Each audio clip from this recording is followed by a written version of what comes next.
در مرکز ناحیه واسه این گلگشت از آن لحظه که با اشتراک پیشوای ملت پرزیدنت جمهوری تاجیکستان محترم امامعلی رحمان مورد استفاده قرار داده شد، از همان روز مرکز استقبال غالیبان دستاوردهای ناحیه گشته است. روز 25 ینور سال 2023 استقبال اولین کامیابی ساحه معارف ناحیه در این سال از همین جا آغاز گردید. این نوبت معارفچیان با افتخار بلند غالب آزمون جمهوریوی مربی سال مؤسسه تا مکتبی خصوصی عایشه را گرم و صمیمی استقبال گرفتند.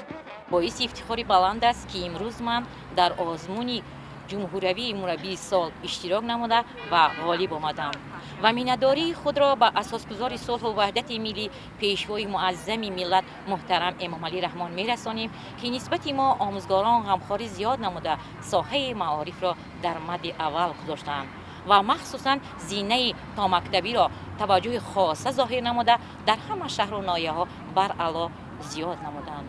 ما کارمندان این ساحه کودکان را در روحیه خویشتن‌شناسی، خلق آموزی، وطندوستی و وطنداری تربیت می نماییم و هر یک سخن پیشوای معظم ملت را سرمشق کار خود می دانیم.